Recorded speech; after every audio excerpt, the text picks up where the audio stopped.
He was massive. With those three words, actress and filmmaker Sondra Locke ignited both curiosity and controversy in her 1997 memoir. To the casual reader, it might sound like she was describing Clint Eastwood's towering physical frame. But for Locke, those words meant something much deeper.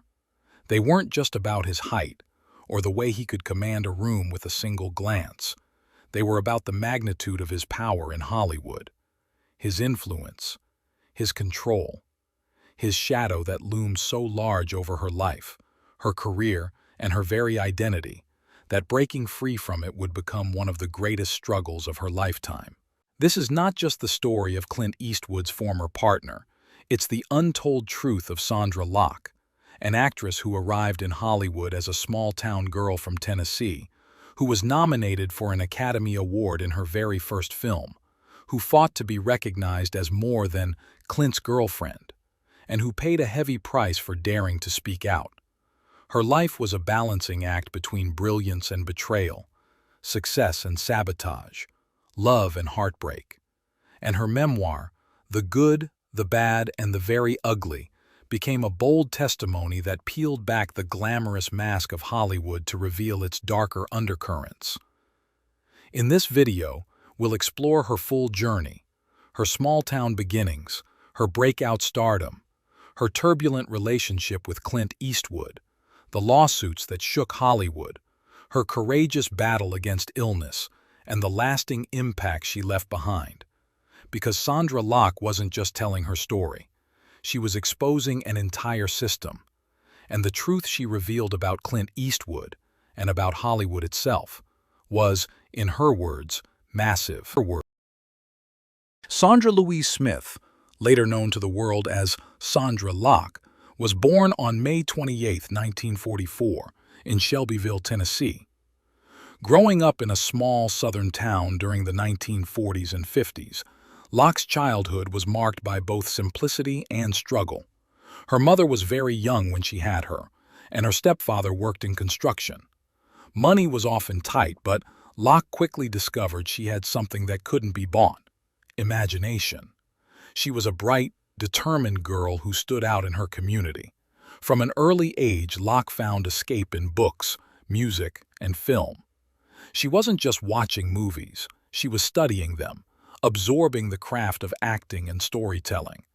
Unlike many of her peers, she dreamed of something bigger than a quiet Southern life. After high school, she briefly attended Middle Tennessee State University, but her ambitions were already pulling her elsewhere. In her memoir, Locke reflects on those early years as a period where she learned resilience, skills she would need when she stepped into the harsh, competitive world of Hollywood. Locke's true breakthrough came in 1967, when she landed the role of Mick Kelly in the film adaptation of Carson McCullers' classic novel, The Heart is a Lonely Hunter. She was just 23 years old with almost no Hollywood connections, but her performance was breathtaking. Her portrayal of a sensitive, artistic young girl earned her critical acclaim and even an Academy Award nomination for Best Supporting Actress. This was no small achievement. For many, it was a signal that a new star had arrived. But despite this career-defining moment, Hollywood wasn't always kind to Sondra Locke. The late 1960s and early 1970s were still a rigid time for women in the industry. Actresses often found themselves typecast, and their careers shaped less by their own choices and more by the male-dominated studio system. Locke, though talented, often found herself being cast in roles that did not reflect the full range of her ability. She once described the industry as a place that wanted women to be beautiful accessories rather than complete artists. Still, her Oscar nomination opened doors. Locke began appearing in more films, including Willard in 1971, a horror thriller that became a surprise box office hit. Her performance showed her versatility, proving she could step outside traditional Hollywood starlet roles. It was around this time that her path would soon cross with Clint Eastwood, a meeting that would forever alter her career, her personal life, and ultimately her legacy. In 1975, Sondra Locke's life took a dramatic turn when she met Clint Eastwood while auditioning for the outlaw Josie Wales. Their chemistry was undeniable, and soon Locke became a regular presence both in Eastwood's films and in his personal life. What started as an on-screen collaboration quickly transformed into a 14-year relationship, one that was as glamorous as it was turbulent. Together, they created some of the most iconic action thrillers of the era. Locke often played strong, independent women who could hold their own alongside Eastwood's tough guy persona. Off-screen, however, their partnership was more complicated.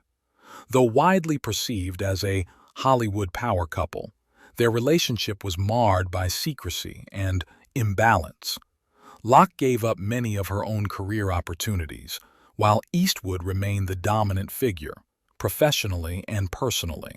Locke later revealed in her memoir that what the public saw was only the surface. Behind closed doors, she often felt stifled and overshadowed. Eastwood's influence was immense, not just in Hollywood, but in Locke's life. As she put it, he was massive, not only in fame but in the way he could shape or break someone's future. Despite the challenges, this era was pivotal for Locke. It gave her visibility and roles that might never have come otherwise. Yet, it also laid the foundation for the battles that would define her later years. In 1997, nearly a decade after her painful split from Clint Eastwood, Sondra Locke released her memoir, The Good, the Bad, and the Very Ugly. The title alone was a warning. This was no ordinary Hollywood tell-all. In the book, Locke pulled back the curtain on their 13-year relationship, and what she revealed was explosive. She described Eastwood as controlling and manipulative, a man who, in public, played the role of the rugged gentleman, but behind closed doors could be cold, distant, and even cruel. One of her most shocking claims was that Eastwood had secretly arranged vasectomies, never wanting to have children with her despite pretending otherwise. She also wrote about his infidelities, affairs she discovered while she was still living with him, and the emotional toll of trying to hold on to a man who seemed impossible to please. But the memoir wasn't just about Eastwood. Locke also detailed her battles with Hollywood's entrenched sexism, explaining how women were often treated as disposable, valued only for their looks or their association with powerful men. The book was raw, unapologetic, and deeply personal. Critics were divided. Some called it bitter revenge, while others hailed it as a brave and necessary exposé. For Locke, it was catharsis. After years of silence, she finally had her voice back, and she wasn't afraid to use it. After years of being defined by her association with Clint Eastwood, Sondra Locke began carving out her own creative path. In the mid-1980s, she transitioned into directing, a bold move at a time when very few women were trusted behind the camera in Hollywood. Her directorial debut came with Rat Boy, 1986, a quirky, unconventional film that many critics praised for its originality, even if it didn't achieve commercial success. Locke herself admitted the story was unusual, a mix of fantasy, satire, and human drama, but it proved her determination to tell stories on her own terms. She went on to direct two more films, Impulse, 1990, a crime thriller starring Teresa Russell, and Do Me a Favor, 1997.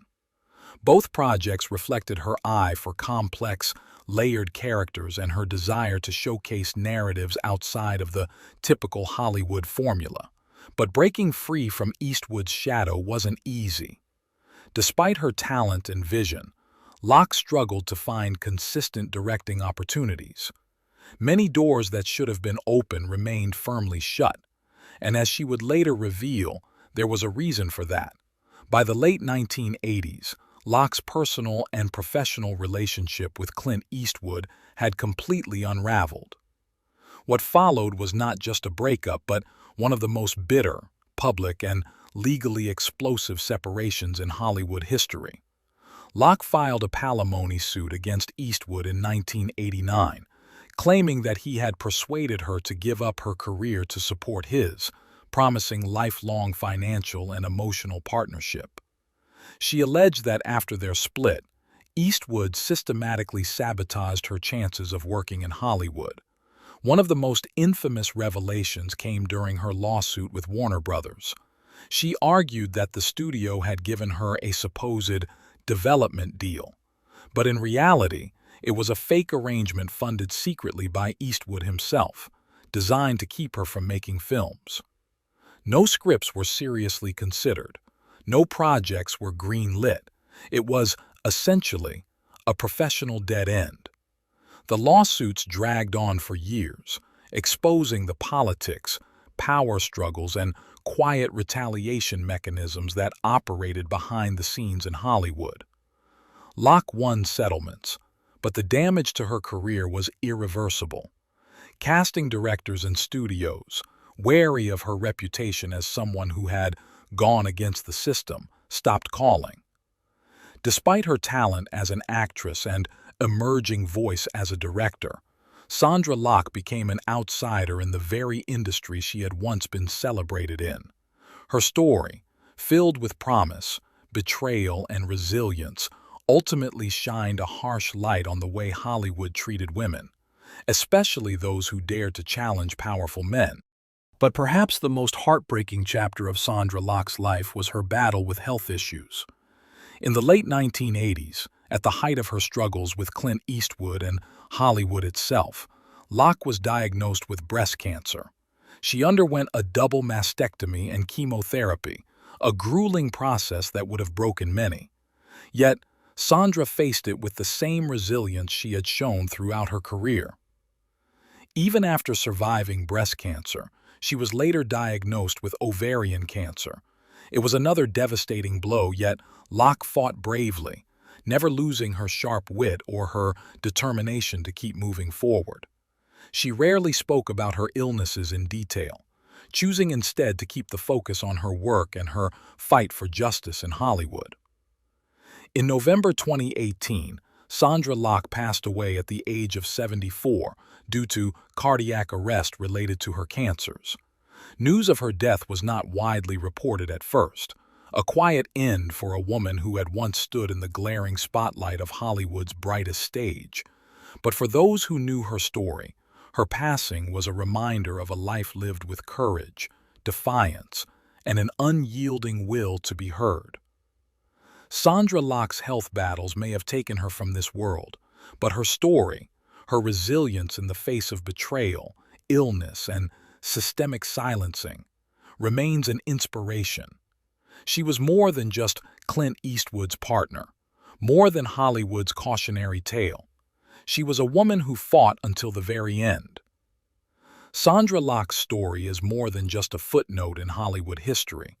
She was a woman who fought, often alone, against one of the most powerful men in the industry and an entire system that preferred silence over truth. Her career may not have reached the towering heights it deserved, but her courage left behind a different kind of legacy, one of defiance, honesty, and resilience. In the years after her passing in 2018, audiences began to revisit her work with new eyes, recognizing her not just as Clint Eastwood's partner, but as a gifted actress, a determined director, and a woman whose voice refused to be silenced. Her story reminds us of a timeless lesson. Hollywood may shape reputations, but the truth, once spoken, has the power to outlast even the brightest spotlight. And that was the untold story of Sondra Locke. If you found this deep dive compelling, make sure to like, share, and subscribe for more hidden Hollywood stories you won't hear anywhere else. Until next time, this is Vintage Spotlight, where the secrets of classic Hollywood come alive.